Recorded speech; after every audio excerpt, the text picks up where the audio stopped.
बहुत समय पहले एक छोटे से गांव में रामू नाम का एक गरीब लड़का रहता था। वह अनाथ था और गांव के बाहर एक छोटी सी झोपड़ी में अकेला रहता था। रामू बहुत मेहनती और ईमानदार था।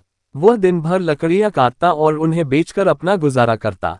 एक दिन जंगल में लकड़ी काटते हुए रामू को एक अजीब सी आवाज सुनाई दी। जब वह उस आवाज के पीछे गया तो उसने देखा कि एक छोटी सी परी कांटों में फंसी हुई है और मदद के लिए पुकार रही है। रामू ने बिना कुछ सोचे समझे झट से कांटों को हटाया और परी को आजाद कर दिया। परी बहुत खुश हुई और बोली, रामू, तुमने मेरी मदद की है, इसलिए मैं तुम्हारी 3 इच्छाएं पूरी कर सकती हूँ। रामू ने विनम्रता से कहा, मुझे कोई बड़ी चीज नहीं चाहिए, बस रोज की रोटी, एक मजबूत झोपड़ी और गांव वालों का सम्मान मिल जाए तो मैं बहुत खुश रहूंगा। परी मुस्कुराए और बोली, तुम सच्चे दिल वाले हो, तुम्हारी सभी इच्छाएं पूरी होंगी। अगले ही दिन रामू की झोपड़ी एक सुंदर घर में बदल गई। उसके पास रोज ताज़ा खाना आने लगा और गांव वाले भी अब उसकी इज्जत करने लगे। रामू अब पहले से ज्यादा खुश रहने लगा, लेकिन उसने अपनी सादगी नहीं छोड़ी। वह अब भी रोज जंगल जाकर लकड़ी काटता, लेकिन जरूरत से ज्यादा नहीं लेता था। कुछ समय बाद गांव में सूखा पड़ गया।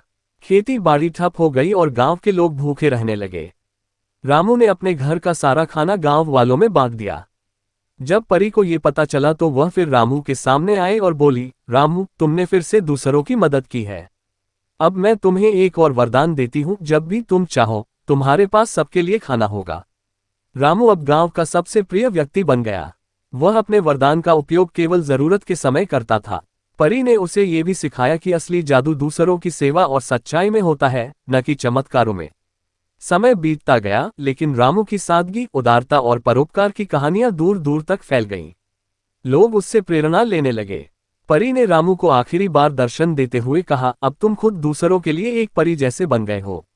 सीख: इस कहानी से हमें ये सीख मिलती है कि सच्चाई, मेहनत और दूसरों की मदद करने का भाव ही इंसान को महान बनाते हैं। चमत्कार से नहीं, बल्कि अपने कर्मों से ही हम दुनिया में बदलाव ला